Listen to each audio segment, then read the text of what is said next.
Hello, people of the world, and welcome to the second episode of Keeping Alive. In this podcast, I have guest speakers tell their story of what truly keeps them alive. They will share what life means to them, as well as what inspires them to keep on living. I'm your host, Hayden Garratt, and I hope that from these discussions, you will learn a thing or two from your life and your journey of keeping alive. So let's get started. My guest today is someone I've been good friends with since high school. He has a very talented career in theater. He's performed in lead roles such as Lord Farquuad in Shrek the Musical, Gaston in Beauty and the Beast, and Amus Hart in Chicago. He now focuses his attention on directing and currently works as a director at the Lewiston Civic Theater in Lewiston, Idaho. This guy puts his heart and soul in everything he does. Without further ado, I'd like you all to meet my friend Connor Brown. Hey, how's it going? Doing good. How you doing? Good. I am honored to be here. Thank you so much for having me. Well, let's get right into it. How's your day been so far? Pretty good. Just like a lot of the current days. Good. Just trying to keep sane. Yeah. I set a schedule for myself during quarantine, and I kept it for like 3 days. That's good. It's good to be a little bit spontaneous at times. Especially in this day you have to stay at home. Okay, so we're gonna get started with just like kind of this question can go anywhere. What keeps you alive at this moment? Art right now. I've been inhaling a lot of different types of art. I go on walks every day, and I've been looking forward to them a lot more because I have Pokemon Go, which I re-downloaded, which it is awesome, and podcasts. It's been fun. Art's the thing that's kind of been, it keeps my mind off of things while also being inspired. It's not just like totally turned off. You know what I mean? I've been writing a little bit too, which is nice. I should do more of that. What have you been writing? Mostly plays and dialogues and situations. I don't know. It's I've been trying to. I don't know. I haven't nothing's hit for me yet as far as inspiration or anything goes. I've been I had an idea and I've been working on it, and it's been a little bit, but I wanted to. I have so much more time. It's a lot harder to come up with excuses to not work on things. So Yeah. doing the best I can. Yeah, well, I guess I forgot to add in my little spiel about you. This play that one of the plays that you wrote in college won an award. It just got voted like audience favorite at the little reading that we did. It wasn't like a huge deal. Well, I think that's a good deal. Well, I definitely bugged the heck out of my friends, claiming that I was a award-winning playwright for a while after that. This play that you wrote and got recognized, tell the audience and the listeners here a little bit about it. It was inspired by the movie Willow Creek, which is about Bigfoot, and I really like Bigfoot. I think he's just, the concept is really funny and kind of cool. I don't know. Ever since I was a little kid, I've always been like, ever since I was in the woods, I've always been like, let me see him. Mm-hmm. Like, you know what I mean? Yeah. I've been fascinated by the lore and all the like. I bought a research book on Bigfoot from Powell's a few years ago, and I read the first few chapters, and it's like it was just some guy who like listed every like reported sighting in like a newspaper or something from like the beginning of time, and I don't claim to say Bigfoot exists because there's no evidence, so at least no physical. I think he's really cool, and the play is just about a couple of friends, idiots, inspired by you and me and a couple other people, idiots as we are, and friends as we are, going out into the woods and hunting for Bigfoot. I don't know. I just think it's funny that to kind of like the juxtaposition of a serious topic like if God exists or the meaning of life versus something silly like the hunt for Bigfoot with a bunch of idiots, and then mashing those two together and just seeing what happens. Yeah. Yeah, and at the time when you did it, it's like a 10-page short play but you're thinking of it has potential to go into an actual like feature. Yeah, I was inspired by the movie Willow Creek, which is a found footage film about a couple going out in search of Bigfoot, but it's kind of a comedy at first. And I figured, why not just expand on the concept of mashing up something silly with something serious as a feature, and just lengthen the search. Partially inspired by a certain backpacking trip that we took together, Oh yeah. if you recall. Today, the closest to backpacking I get is like pulling the garbage out to the curb. Yeah, it's yeah. So let's go on to a little icebreaker question. I like to relate this to movies, and I think you'll go that way. But um, the question being, what work of art has an impact on your life? So movies, books, songs, poems, anything that uh, connected with you and impacted the way you live. Anything that can make me laugh is something that hits in the right place right now. I don't know. I wouldn't call it escapism necessarily that I'm looking for, but I definitely don't. There's times when I like to be made to feel small, like in 2001: A Space Odyssey.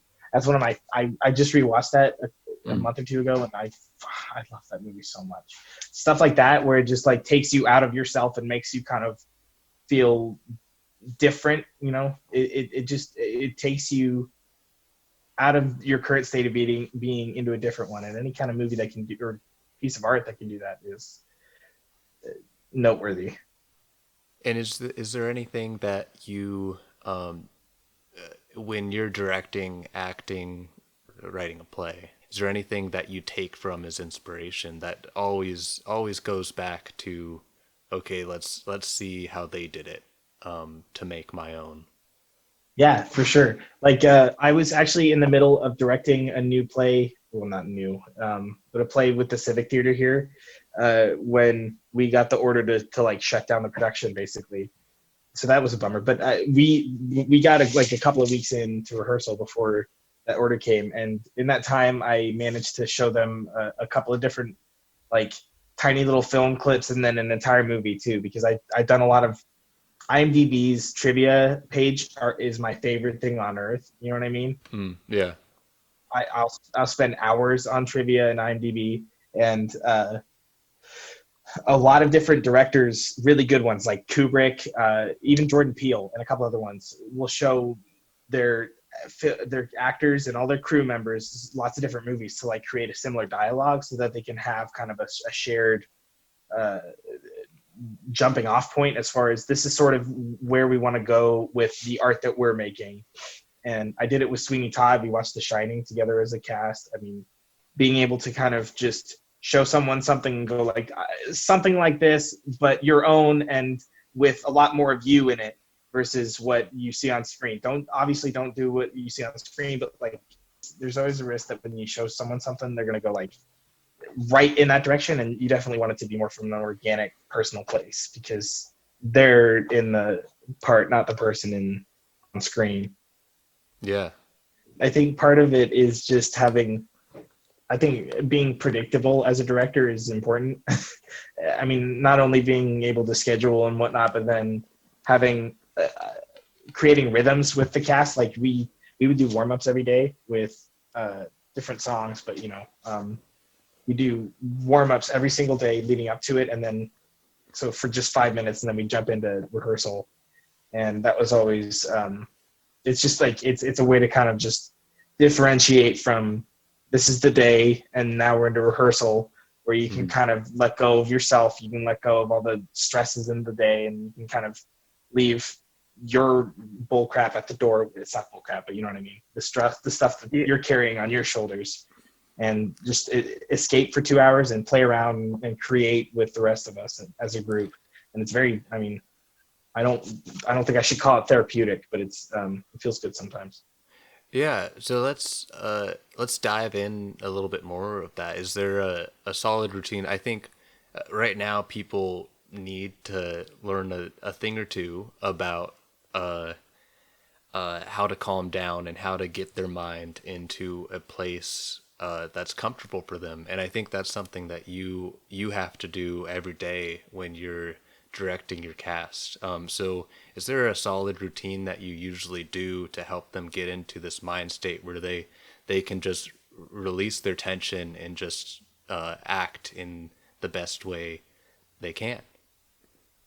Yeah, for sure. We would, I mean, with warm ups every day at the very beginning, it was kind of a transition period so that they could kind of, you know, separate the rest of the day from rehearsal so that they could kind of, you know, pick the things off their shoulders and then move in. But we would also, I mean, I try to just recognize every once in a while how lucky and we are, the privilege that we had to come together for free, basically, on our own time, with our own money and our own bodies, basically, and come together and create art together regularly. And the fact that we got to do that alone is really cool because a lot of places in the world, in the country, and elsewhere don't get that opportunity. So just being prescient enough, I guess, to recognize and I don't even know what prescient means. You know what I mean?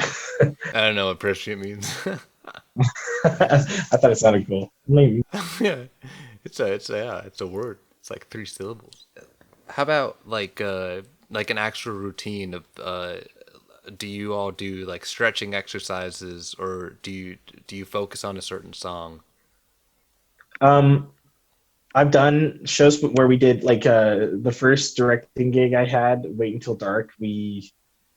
Um, we listened to This Is America and warmed up to that every day, which is it's like I mean, if you don't know that song, it's like amazing. It's very angry and it's very current and it's very down to earth, I would say, in a really cool way. And we we used it and would listen to it every day. So I would literally just start it within like a week or two into rehearsal. I'd just start the song before rehearsal, and everyone would immediately know what was happening, and they'd all get into the circle, and we'd start, you know, warm ups, and we would do stretches and just to, you know. To me, the actual like stuff that you're doing is totally arbitrary. It's more about the like the just being just giving us 5 minutes to kind of, okay, we're about to create art. This should be playful. We should be in a, you know, we should be able to kind of let go of things. Oh yeah, release is sound. It sounds like it's a lot of um, you're as an actor, you come in as this person that had this whole day, whether it was like sunshine and rainbows all day, or you arguing with a significant other. Like you come into this space and you now have to take that thing off and do this, like to put on the other mask. And I guess, yeah, taking that tension away is a good way of having that transition. What are other song examples? Is it just "This Is America," or did you have other songs that you would play? I mean, usually it was pretty upbeat. It was usually something that we would be, that would just, it was percussive usually, and something that would kind of get people out of their own headspace, you know, kind of allow them to whoa, and also be good at the same time. But during Sweeney Todd, I switched it up. It was honestly whatever was on in my head at the time, and what was good enough that would get people moving. With the Nerd, which was the one that I was just about to do, I was testing out like I was I was trying to decide which song to use during the final like bows of the show. So I was testing them out by like playing them during warm-ups with the cast and seeing which one they liked more, and then I was just gonna do that one. Can you say like maybe two or three that comes to mind, that you would get your cast in the mood? This Is the Place, or Night Melody by Talking Heads. Oh, okay. If I could look through my playlist, it'd be easy. Another Talking Heads one. They inspired me recently a lot. The other one was Once in a Lifetime. Oh, okay. I've been I've been rocking to that song since we were in high school. Let's go to high school. Let's go back a bit. Okay, let's do it. Uh, we go way back. Is a short answer to that whole how do we know each other thing. Um, I actually I was very timid in high school in the first half. I had my selective friend groups and just kind of stayed with them and didn't really want to go out and reach out. And I remember you sophomore year, you were in my geometry class and you were the funny guy. You were the like it just that geometry class like was one of the highlights of my high school career. Not only you, but just so many other people, and then we didn't even talk until like a year later. In theater, we had junior year.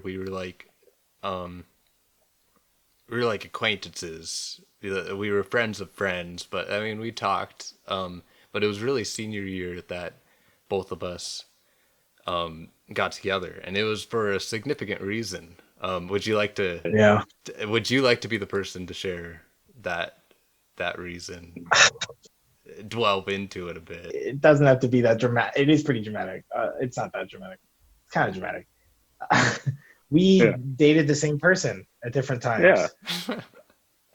We did, and we both had very interesting experiences with this person, and very similar experiences.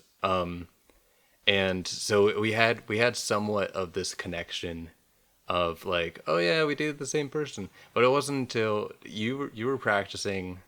You were Lord Farquaad in Shrek the Musical, and Yeah. Miss Anita, who was our dance instructor, but also like trying to teach you how to act because She was giving You me know, acting notes. she, Yeah, it was ridiculous.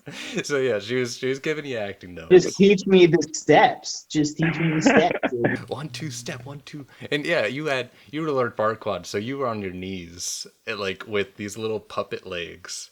So you don't you don't even have any like your dancing moves is putting your hands on your legs and like doing the can. So there's no reason for her to like focus on you in this whole like the Duloc song, where there's so much going on.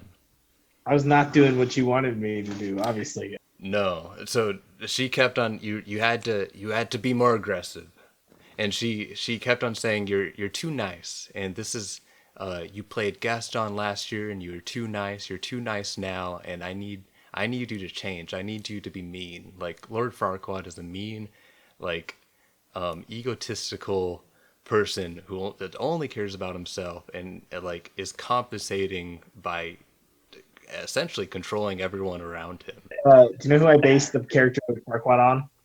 No. If you were encouraged me to like look up real people and kind of base him like his like mannerisms and whatnot on it. Mhm. So I based him on Liberace and Hitler. That's a good connection. My internet history was bad. Oh god. Yeah. So I came up to you being In the middle of being- rehearsal. It wasn't even during break, dude. It was like right in between like takes. Like you Okay. you like ran up to me and went think about, and then you named her, and then just like ran back, and I was like, Ugh. So I said think about the person that both of us dated and just like channel that energy. And and it was gorgeous. I mean, I think I even in that little moment, I think I quoted Step Brothers. I'm pretty sure I yelled, "Did we just become best friends?" you did, yeah. And we did. Well, Literally did. Right after that, you not only like perfectly played the part, and Miss Anita was she stopped it, and she was like, I don't know what you did, but do that. That was awesome. Oh my That was God. beautiful. And two, we became best friends from that day, and it's cool that both of us had this kind of conflicting history with this person, but it ended up bringing us together. And I mean, we're still together to this day. So like, thank God for this person. It's pretty like Drake and Joshy. It's pretty sitcom. Like it, it's very we're tailor made, dude. This is meant to be, obviously. Yeah, and we If any is actually sleepover, we're born by that moment. definitely a lot of. I mean, there's not enough Hellraisers in the world that we could watch in all those sleepovers we had. Oh my god, this is absurd. We watched a lot of bad movies. I think that we never even tried to watch good movies. The one good movie I think we watched together that I mean we've actually watched a lot of good movies together, you and me, but like as a group, like with Jack and everybody, the only good movie we watched. Do you remember when we watched Her? Yes, yeah, we watched that. That was Jack McAfee and Nathan Hill as well. Um, Like the movie ends and it was like silent in the room, and then Hayden just throws his socks at the screen. well, because I think so. All three of us, three out of the four of us, recently just either got broken up or broke up with somebody. And Her, if you've never seen it, is about this guy who falls in love with this AI robot. And then at the end, she ends up, it's Scarlett Johansson. So you gotta love, like, her voice is like, please, I love you. And it's like, oh my God, I love this. And then she leaves him, and he's like, oh God. And all of us were crying together. And I throw my sock, and everyone's like, why did we pick this movie? Why? And I think from that day, we've decided not to watch good movies together because we don't want that moment to happen again. We Yeah. Well, remember when we watched Kong Skull Island in theaters? I was like, so I had the so okay, so this is Tightwad Tuesday. We went to Cinetopia. Type 1 Tuesday!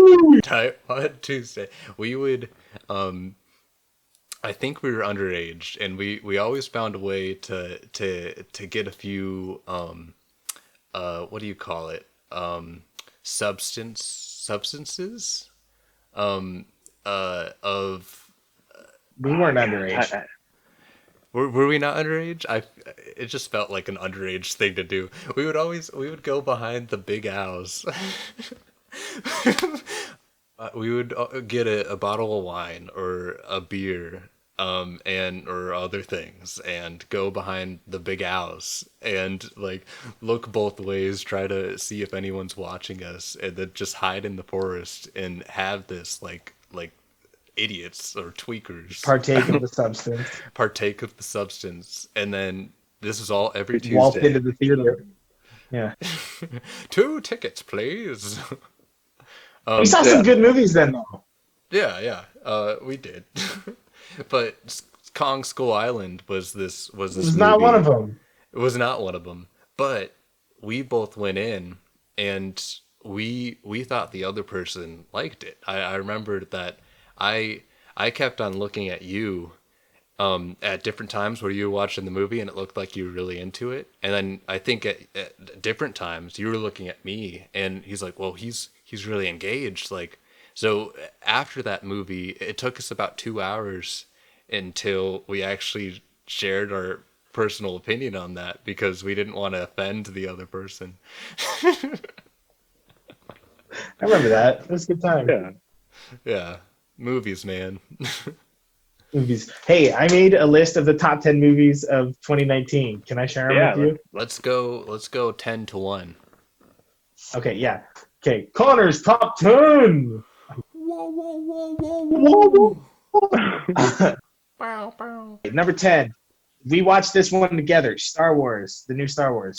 Oh, the new stars. Ooh, number 10. I guess there wasn't that many good movies in 2019, was there? Just kidding. No. It's all about the experience. It was when I watched it with you, it was pretty fun. I'm one of those weird people that loved The Last Jedi. and I know it's flawed, but I liked it. I liked it. Yeah, I told you about this. Yeah. Um. I do not remember that Watching. conversation. I must have blotted it out of my Okay. memory.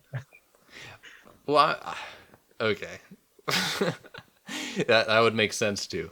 And I still stand true. I still like The Last Jedi. I think it had good potential to Need to bring watch it this again, I think. genre. Nah, you probably would hate it. I understand why people hate it, and it's okay if they do. But like, let me like it. Like, I'll be fine if you hate it, as long as you'll be fine if I like it. Yeah. That's fair. And this the last movie, I felt as though it was enjoyable for me to watch in the theater, but I probably wouldn't want to watch it again anytime soon. Like, I had a really good time watching it until I started thinking about all the plot holes that it had, and then I started thinking, you know what? Who cares? Like, give it to the next generation. They can, like, they can be depressed about the, like, in 20 years when their kids ruin Star Wars for them too, when they reboot it all again. Okay, let's do. Okay. Yeah. Okay. Number nine. Number nine. Number 9. Did you know? Number 9. Did you know that Avengers Endgame came out in 2019? What? No. I remember seeing that in theaters, and it does. It literally feels like 4 years ago. It's insane. That was a solid film. Yeah, I thought it was. It was. First of all, it's better than Star Wars. I feel like the end of Star Wars just felt like the end of Endgame. Like it was kind of a bummer at that point. But sorry. Go ahead. It was a solid film. It was.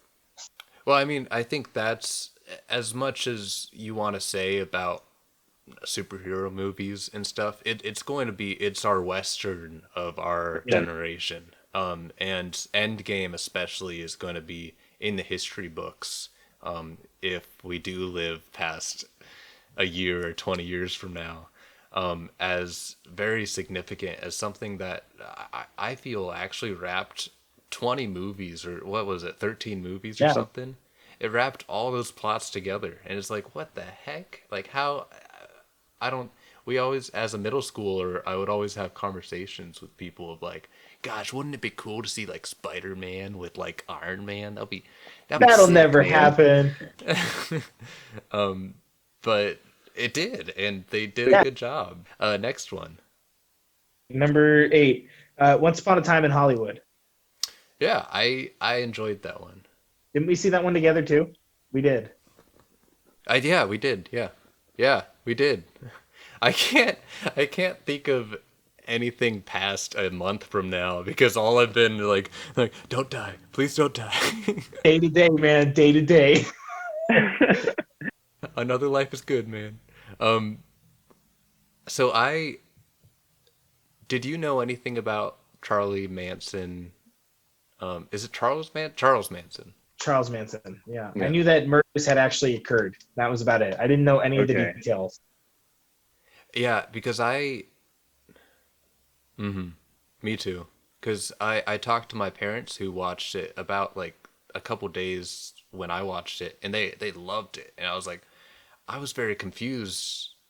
Half of the film, I loved it. It was engaging and it was cool, but as far as the story, I didn't know. And then they started telling me all these things because I guess for their generation, this was the O.J. Simpson story, or this was always on the news, always like what's happening with Charles Manson today kind of thing. So like they were just kind of programmed to already know everything you needed to know of how to enjoy this movie. So after doing some research on it, I was like, oh God, like Tarantino really connected this together. He loves doing that revisionist history. It's always fun. I recently rewatched Inglourious Bastards, and that one's fun too. Number 7, Greta Gerwig's Little Women. Little Women, did not see it. It was really good. I love Greta as a director, and it's one of those that I'll watch it tomorrow, and then it's 5 months from now. Have you seen the 2006, I think, version of Pride and Prejudice, directed by Joe Wright. No. Mm-mm. It's so awesome. It's the same as Little Women, where it's an adaptation that it feels very, very fresh and fun, and it's very easy to relate to as a modern day viewer. But at the same time, it heightens older material without really changing it or being sacrilegious to it. And Little Women does that while also like mementoing it. Like Greta Gerwig messed with the chronology of the whole thing, which is super cool. The timeline's all different, which I don't know. It was a really good movie. It was really fun. All the performances were spectacular. Florence Pugh is the goddess, and what's her name? Saoirse Ronan is really, really, really good too. It's awesome. That is cool. Yeah, I'm putting it on. I want to watch Ip Man this weekend. Well, I guess so tomorrow. Ip Man 4. Yeah. And I thought Donnie Yen was done. Donnie Yen. Sorry. Watch Ip Man now. That's awesome. Yeah, so I want to. That's on my list, but I'll get to Little Women. Heck yeah, it's good. It's another thing too. It's like you can watch it with anybody. It's accessible. You know what I mean? Watch it with your grandma, and it's safe for the most part. Okay, you know what I mean. Okay, number 6, Joker. I liked it. Joker. It was fun. Yeah, it was like it worked for me. Mm-hmm. You know. I liked it as well. Yeah, I think Joaquin definitely deserved that Oscar. He was super good, and the work he put into it was really cool. The part when he's dancing for the first time, really in the bathroom right after shooting those guys on the subway, is super cool. And that was improvised. That was because it's something I if I ever become a director later on in life, I want to implement the strategy that they did with music. Which it did. Joker got best composition, best original score, in the Oscars. She's Icelandic or something, right? Yeah, I forgot her name. But first women to get the award. They had her already make the score. They told her what they wanted, the themes and how Joker should sound, and then they already had the score written before the movie, and that's never usually done. I mean, ever. I read somewhere that they used the score to actually film the movie, like to set the scene and to kind of get the actors in the space, which is so cool. Yeah, so they would do that, and that's something that's done. Francis Ford Coppola did that in The Godfather, where he had specific sounds where he wanted the actors to know how this is going to feel when the movie is done. And so he would actually have these sounds going, the soundtrack going out, and he would edit it through where the sound is when they're doing the shot, doing the scene. And it's a really cool thing, and music is such a second thought for a lot of movies, where it's like, oh, we'll just like put something into it and call it good. But it's something that's very much more important, and could make or break a film depending on if it was memorable or not, or if it connected to the film, the piece that it was trying to connect to. So I really like the music in that. That's what yeah, I mean, without the music, it wouldn't have been near as good, for sure. I think that's. But that dancing thing was improvised, where Joaquin Phoenix, they heard the song, and Joaquin is like, God, this is such an emotional, like, I just feel like I need to, how Joaquin Phoenix does, where he's such a weird, like, God, I just feel like I need to like groove with this man. And then I forgot the director's name, but he was like, yeah, like let's do, like, you dance. Todd Phillips, yeah. He was like, yeah, just dance, we'll record you, and it was cool, yeah. Okay, so from here on out is those, all the ones that I've named before are great movies, and I really liked them. But the top 5 in 2019 are like the ones that I like actually I'm gonna seek out to watch again at some point. You know what I mean? the ones that I like actually like that actually shaped the way I want to make art. You know what I mean? Yeah. Not that the rest didn't, but these ones did more. Okay. Number 5. I just saw this like 3 days ago. Us by Jordan Peele. I really, okay. really liked it. Yeah. Really liked it. I was shocked. Cool. I didn't think I thought I'd seen it all based on the trailer, which is such a crappy thing to admit. But I was like, after the trailer, I was like, okay, I've pretty much seen. I know the gist of this now. They're just like them. That's scary. Mm-hmm. It's so cool what he does with it. I didn't expect it, and any kind of movie that can surprise me. And it's something. It doesn't focus much on, like, you get the gist of it from the trailer, but it's not about the gist. It's about just how it's implemented. Because like, yeah, the as far as the plot goes, it's really, you can explain it in that one sentence. Yeah. But it's about how you show that premise and the symbols and the different techniques and like just artistic camera work and lighting and stuff that you use to show this idea. I liked it more than Get Out, I think, and that's saying something. Oh, yeah. Get Out was. I like Get Out better. Yeah, that was one that we watched on Tightwad Tuesday. Yep, that was one of those. That was awesome. I think I watched that like 3 times in the movie theaters. I just couldn't stop going. Yeah. Oh, it's so cool. Let's go to the next one. Okay, yeah. So that was Us. I love that movie. Thank God for Jordan Peele. Okay, number 4, Parasite. I loved it, and I'm happy it won the Oscar. Watching it for the first time is an experience that I wish I could have again. Yeah, I mean, just talk about like your body like cringing the whole time. I was freaking out the whole time, and it's so cool. It switches genres halfway through, and now there's all these cool videos on YouTube and whatnot, like breaking it down. And Bong Joon-ho, I'd seen not Train Spotter. Snowpiercer.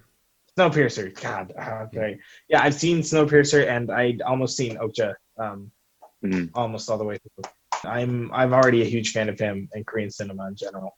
It's nice to see that getting recognized. There's a lot of Eastern Asian cinema that like it's not just martial arts and kung fu. Like there's so much more, and it's cool that we can finally like, say what you will about the Oscars. I have a lot of things to shit on the Oscars, but it's cool that it's at least recognized in this light as like the best film. Remember The Great Wall? I did. So at the time, Chinese. It's not Korean. It's Chinese, but at the time I was in China. I was studying abroad,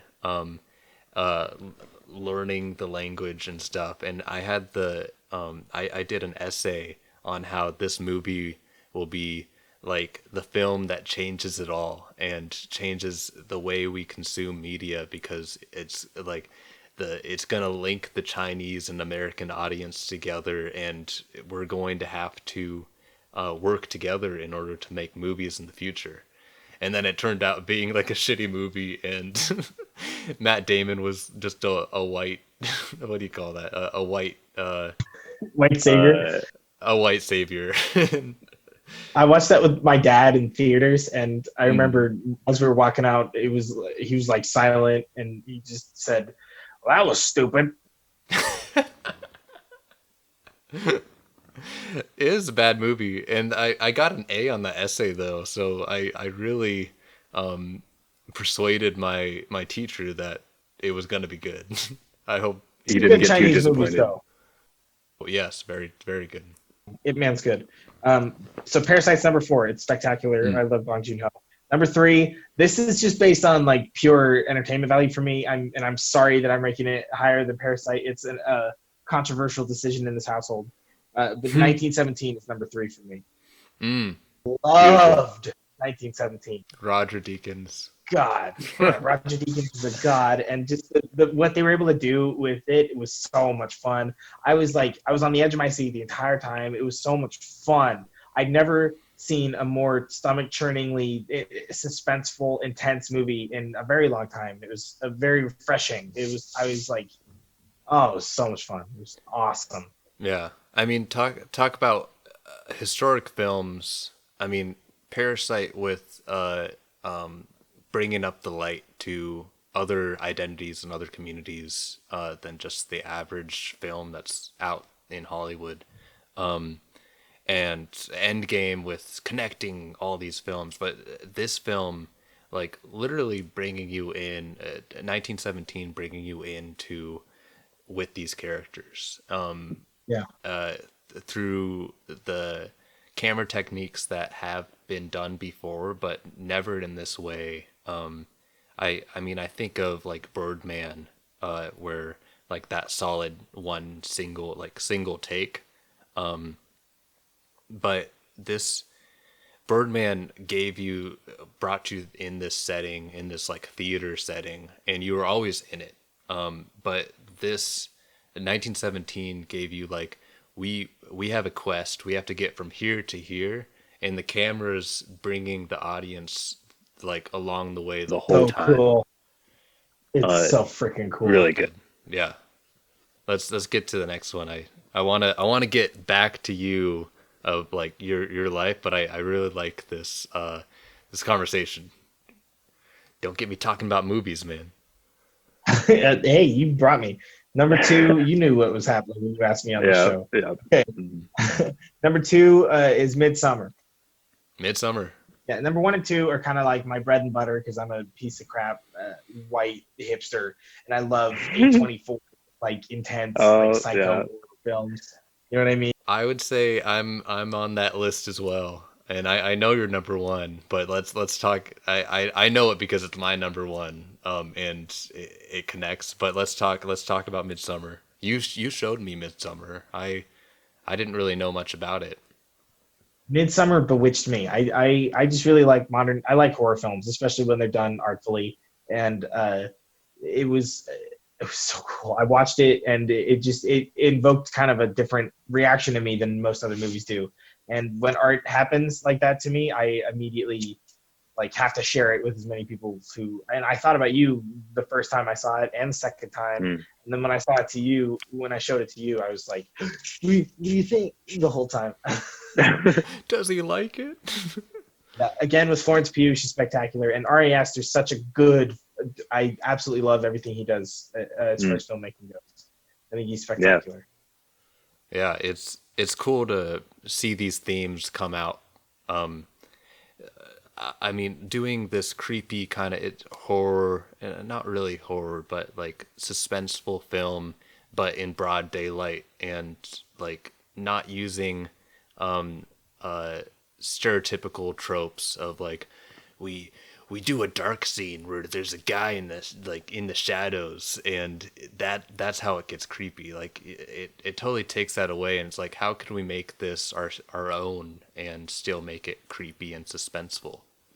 Yeah, well, it's relatable, and it's you see yourself in the characters in different ways, and it's in some ways it's like an indictment, and in some ways it's like a reminder to like, you know, pay more attention to your friends and family, and it's just so good. And not date an asshole of a boyfriend. That's, I think, the moral of the story. Yeah, don't date assholes. Yeah, for sure. Especially that guy. Oh my god, I mean, they don't really do him any favors in the filmmaking. No. In 3 minutes, I hated him. Rightfully so. And it just gets worse. It just gets worse. Yeah, exactly. Okay, and my number 1 of the year for last year is The Lighthouse. Hark, Tritons, hark! He doesn't blink that whole time when he's delivering that giant monologue. No. 2 minutes. He doesn't blink for 2 minutes. Literally, go back and watch it again. It's one shot. He stays there with his eyes the whole time. 2 minutes of not blinking while he's screaming.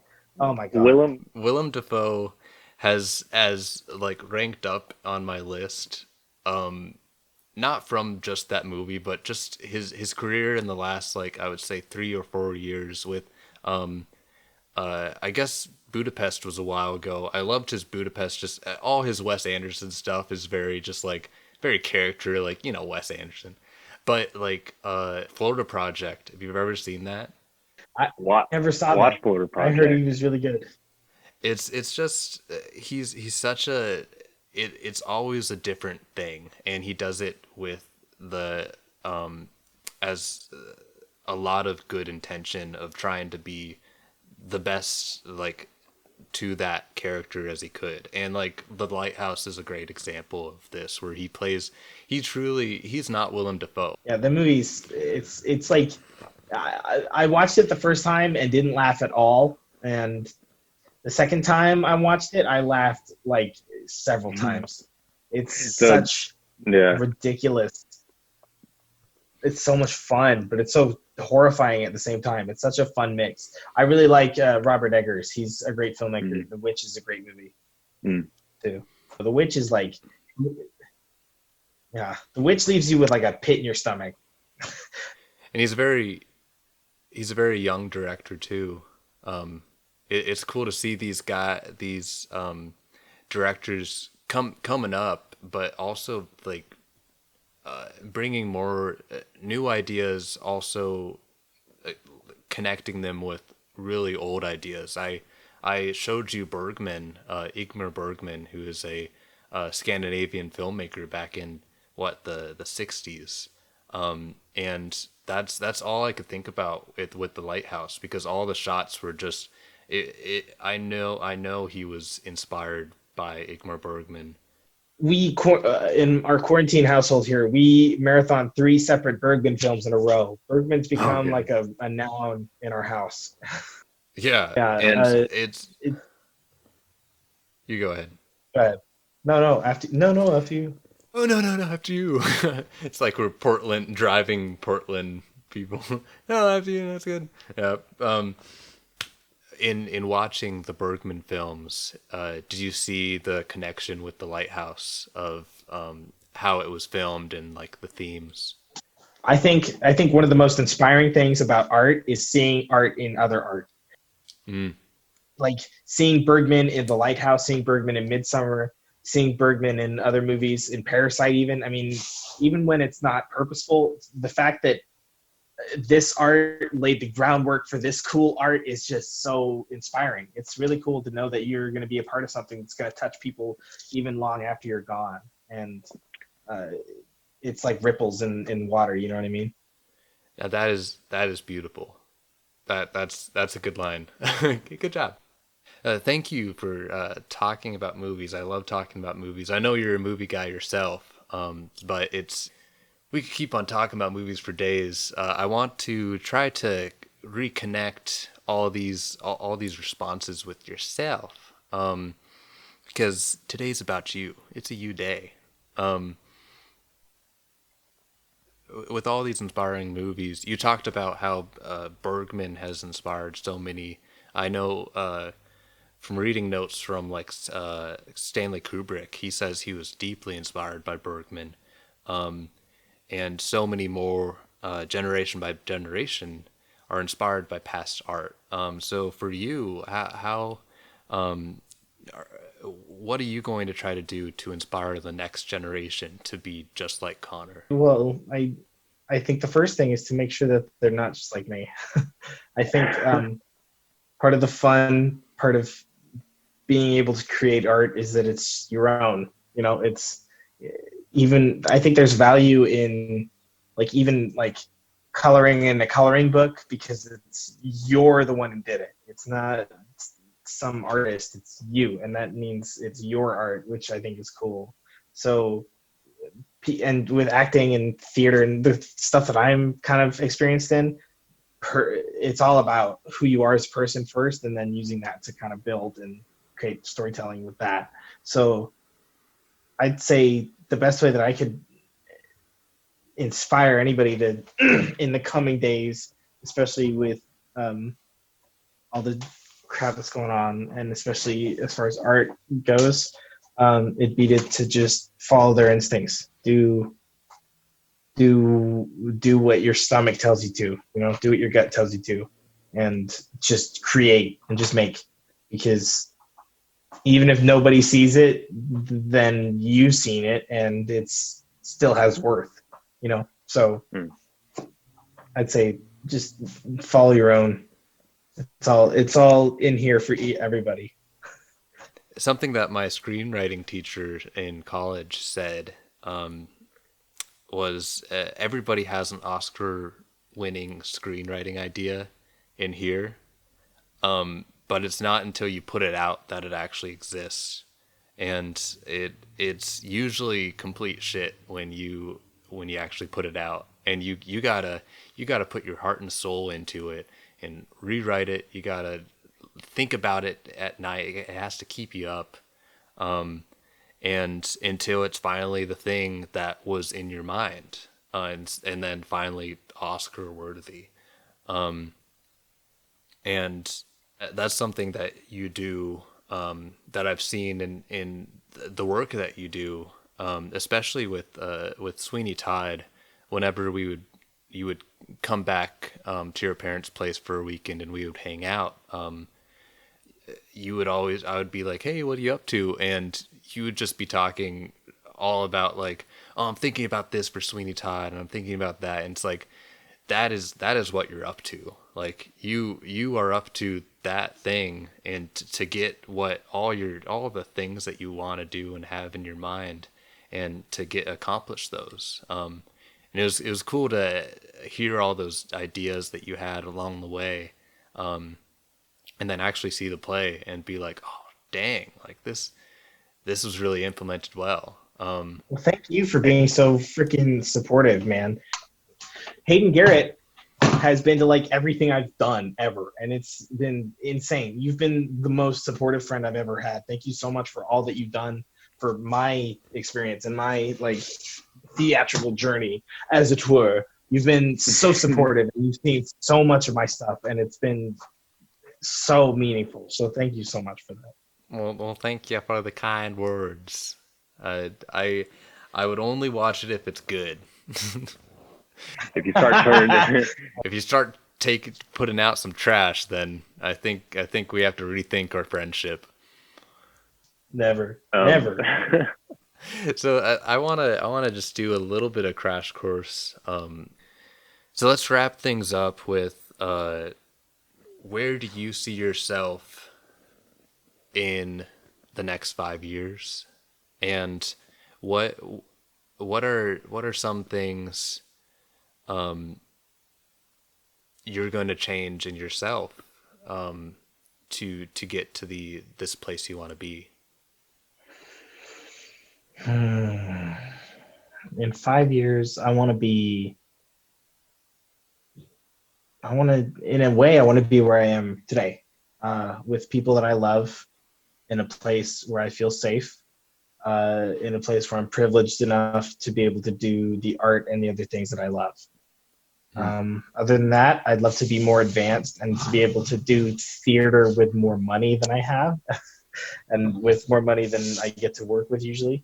So I'd hope to someday, maybe in the next 5 years, get to bigger markets as far as theater goes, and be able to direct with more money.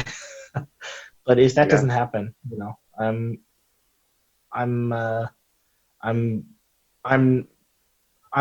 never going to be 100% satisfied. I think I'm always going to be wanting to build and create and kind of rip up what I've done and build up on it. But as long as I have people I love around me and a roof over my head and food, I'll be okay. You know what I mean? You will be okay. Yeah. That's cool.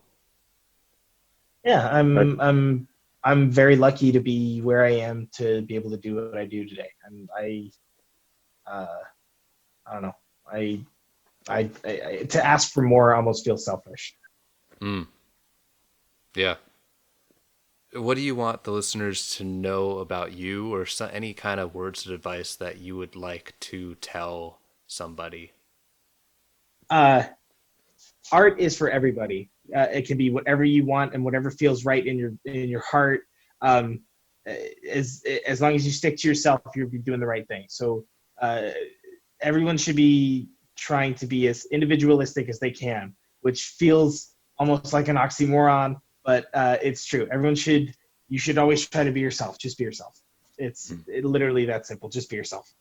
And everything else will come through. And create what you want to create. And as you're creating it, just be yourself.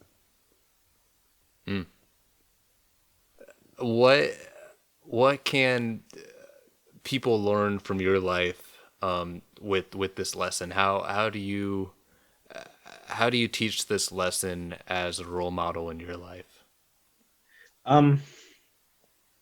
I've gotten lucky enough to work with a lot of kids. I directed Aladdin Jr. with like 40 12 to 5-year-olds, 5 to 12-year-olds.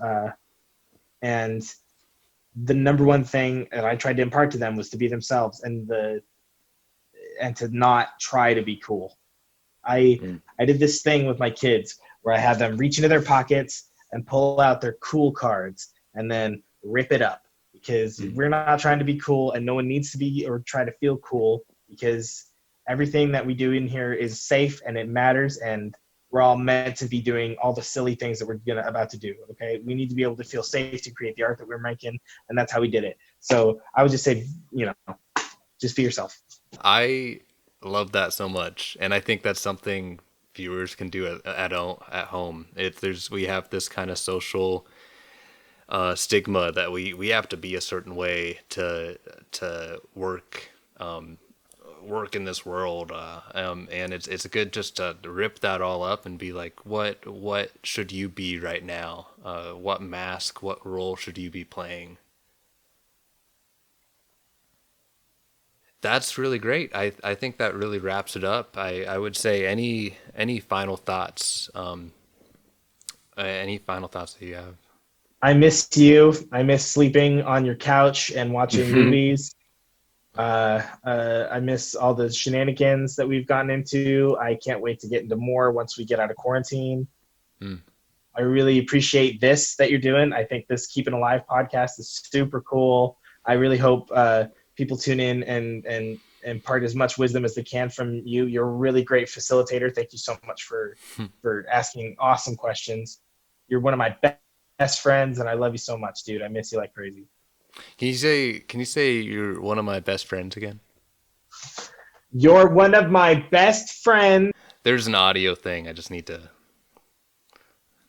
You're one of my best friends. I love you so much. Is that funny? I think I got it that time. Cool.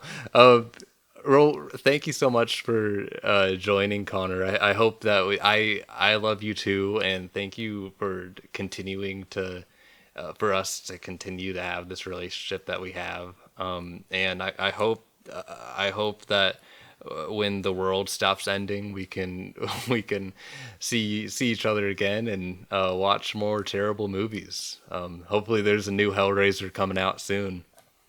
Yeah, it's just a matter of time. Thanks, man. Yeah, thank you. But yeah, it was really nice talking with you, Connor. And you too. I definitely I want to keep this up, and I know that you'll be a reoccurring guest, because talking about movies, growing with art is something I love talking about, and I'm sure everybody can learn a thing or two with that. Let's do it, dude. I'll be your Andy Richter. Awesome. Awesome. Well, thank you so much, Connor. I'll see you later. I love you, dude. I'll talk to you later. Love you. See you. Bye. That wraps up this episode. Thank you to Connor Brown for being our guest today. Special thanks to Harrison Garratt for making the show's music. Tune in next time to hear from somebody who has a great deal of passion in filmmaking and running. His name is Yannick Berg. Thank you for listening. This is Hayden Garratt. Keep it alive and live it for fun. You all have a wonderful day. Bye.